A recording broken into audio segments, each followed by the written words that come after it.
Hermanos, hermanas, soy el Padre Eduardo Chávez, desde aquí, desde el Tepeyac, desde el Santuario de Santa María de Guadalupe, Tepeyac, México.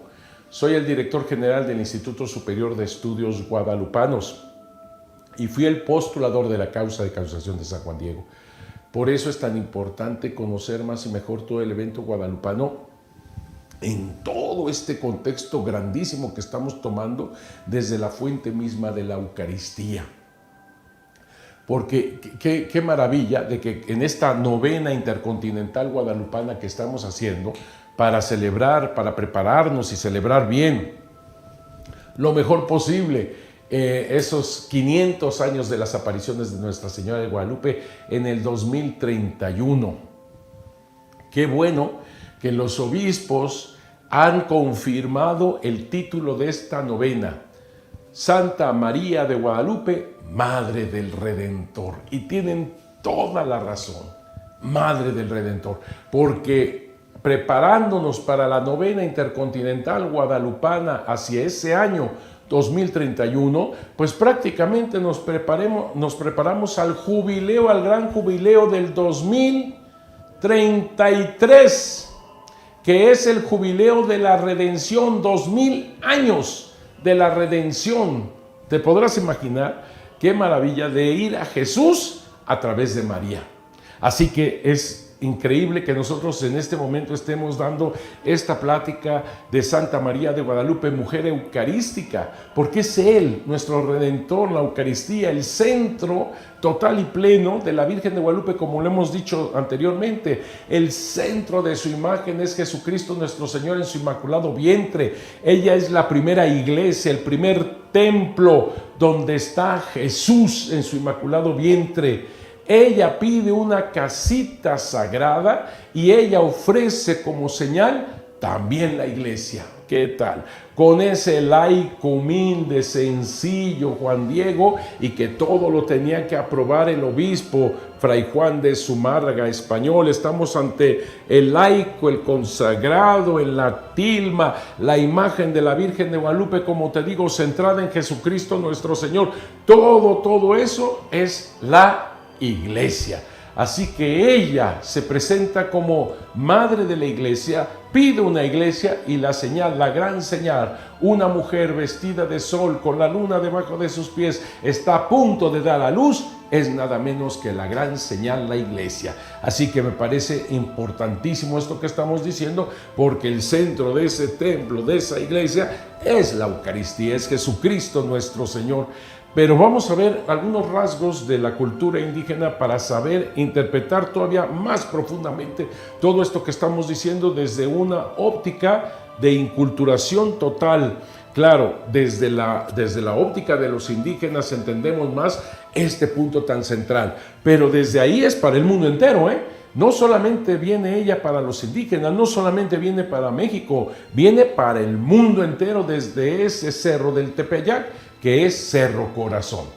En la mentalidad indígena, antes de construir un pueblo, una ciudad, una civilización, se tenía que construir el templo. Así que, como te dije la otra vez, se buscaba el lugar, pero no se edificaba absolutamente nada. Lo primero que se tenía que edificar era el templo. Y ya después todo lo demás. Primero el templo, para que entendamos que una ciudad se identifica con su templo.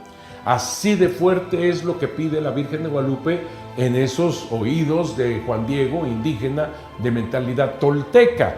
Quiero, tanto deseo, una casita sagrada para manifestarlo a Él, para ensalzarlo a Él, para ofrecerlo a Él, mi amor persona. Ya está hablando de Eucaristía, para ofrecerlo a Él, mi amor persona. Ella es la mujer oferente para ofrecerlo a Él, mi amor persona. Así que lo primero que está captando el indígena es que lo que ella pide con ese templo, una nueva civilización del amor de Dios. Eso es lo que está pidiendo la Santísima Virgen. Todo se desprende de la Eucaristía, como ves. En la mentalidad indígena, un águila parada en un nopal devorando una serpiente era la señal profética para los indígenas. en los mitos indígenas para reconocer el lugar del templo, la edificación del templo.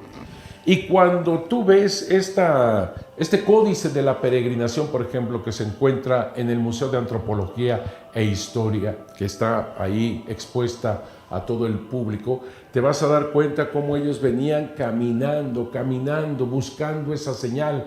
En el caminar hubo sacrificios humanos, en el caminar ya los expulsaron de tal lugar, en el caminar hubo derrotas, hubo éxitos, de todo. Es un caminar, es un peregrinar, por eso le llaman la peregrinación también. Es un peregrinar hasta este lugar donde está el águila, que significaba el sol, en un cactus, con sus tunas rojas que significaban los corazones, devorando una serpiente que significa el líquido precioso, la sangre. Estamos hablando de los sacrificios humanos en la mentalidad indígena, y es llegando ahí donde encuentran todo esto y se llenan de llanto. Los sacerdotes, si vieras las narraciones que nosotros tenemos, gracias a Dios, a través de Torquemada, por ejemplo, Fray Juan de Torquemada, franciscano, no lo confundas con el dominico de España. Este es un franciscano que llega a México a finales del siglo XVI y su libro es publicado a inicios del siglo XVII. Y cómo habla cuando llegan a este lugar privilegiado para ellos en sus mitos. Hagamos una ermita, hagamos un templo inmediatamente. Si esto lo contemplamos también, que coincide con un eclipse, y te acabo de decir en el programa pasado que el eclipse se verifica nada menos que en 1531, y vas viendo cómo hay estas coincidencias, estas cosas que hace una perfecta inculturación la Virgen de Guadalupe. Ojo, esto jamás lo hubiera inventado siquiera, no se les hubiera ocurrido a ningún español, por el amor de Dios. Estamos hablando de un español del siglo XVI que han corrido a los árabes, a los judíos de su territorio. Estamos hablando de un español de la Santa Inquisición. Estamos hablando de un español que no podía permitir absolutamente nada de herejías y cosas por el estilo. Imagínate tú, la Virgen de Guadalupe obviamente no está tomando ninguna herejía ni nada por el estilo. Está haciendo una inculturación, tomando lo bueno, lo verdadero de todo ser humano y llevándolo a la perfección en Jesucristo nuestro Señor. Eso es lo que está haciendo la Virgen de Guadalupe. No es un sincretismo pretender tomar la equivocación, el engaño, el príncipe del mal, etcétera, etcétera, la idolatría, juntándola con la verdad de Jesús y su iglesia. Absolutamente ridículo, simplemente ridículo. No iban a permitir algo semejante. Por eso a los primeros misioneros el evento guadalupano los desconcierta. Sin embargo, para nada ven que sea algo malo, si no lo hubieran quemado, lo hubieran destruido inmediatamente. Pero no captan todo esto. Para los españoles de aquella época, lo que está pasando es que ellos vienen a una guerra cruzada, de las cruzadas. Es decir, quitar todo. Yo no entiendo, ni quiero entender, ni quiero profundizar, ni quiero reflexionar sobre... Para mí, estas idolatrías, estas cosas que hacen de sacrificios humanos, es demoníaco. Punto. Destruir todo y implantar, y uso la palabra tal cual, implantar la cruz de Cristo porque era su obligación. Estamos hablando del siglo XVI. ¿Ok?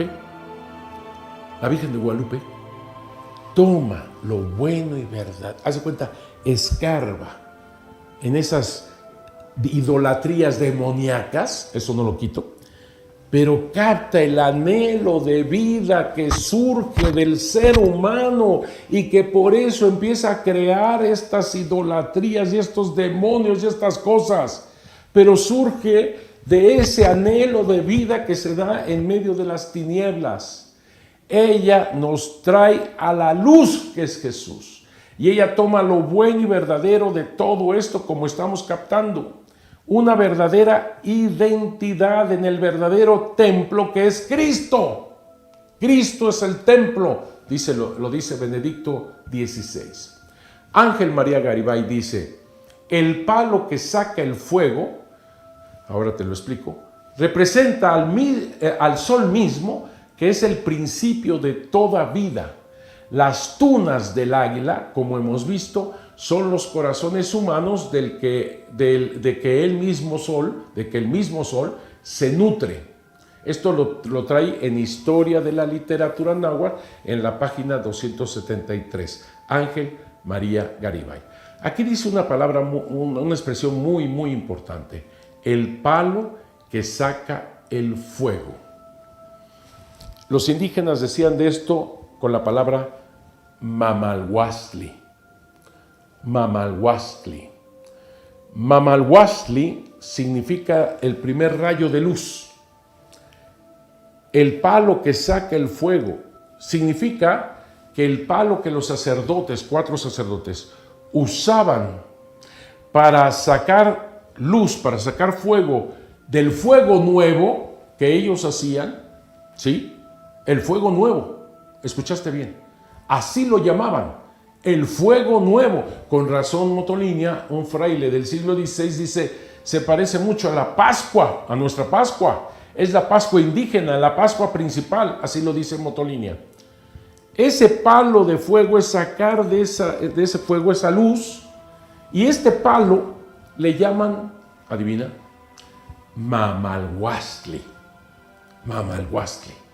Y es hermoso esto, porque ese fuego nuevo indígena, que como te digo, Motolinia lo pondera diciendo, es como la Pascua indígena, así de principal.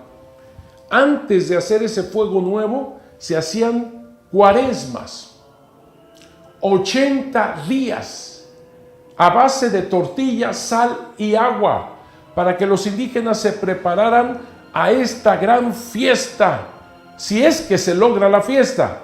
Ahora te lo explico. Del fuego nuevo, 80 días, sacrificios humanos al por mayor, para llegar preparados a esta gran fiesta que se llamaba Panquetzalistli. Panquetzalistli, que era cuando se encendía el fuego nuevo y los sacerdotes tomaban de esa luz con estos palos de 4 ocotes, 4 sacerdotes, palo hecho a base de 4 ocotes, son 4 palos, de donde sacaban el fuego, como dice Ángel María Garibay, y esto se le llama mamalhuastli, estos palos. Al romper el alba, que para los indígenas significaba ese primer rayo de luz, ese primer rayo de fuego de parte del sol, acuérdate que para ellos el sol, su dios solar, era Huitzilopochtli. Estoy hablando de los mitos, de las idolatrías indígenas, que quede claro. Y entonces, este primer rayo de luz es al romper el alba, es decir, ese primer rayo de luz que destruye las tinieblas. Es ese momento del alba, los indígenas le llaman, adivina, mamalhuastli. ¿Qué te parece? Es que es brutal, porque nada menos que la Virgen de Guadalupe, cuando comienza todo este acontecimiento guadalupano, es un sábado 9 de diciembre de 1531, al romper el alba, mamalhuastli, al romper el alba. Y precisamente Juan Diego, cuando va con esta tilma llena de flores que surgieron de ese cerro árido, pedregoso, salitroso, sin vida, estéril, y donde surgen las flores, exactamente cuando se plasma la imagen de la Virgen de Guadalupe, adivina, es en el momento al romper el alba, mamalhuastli. Pero hay más, que rápido se me fue este tiempo, hay más, no te puedes perder el siguiente programa.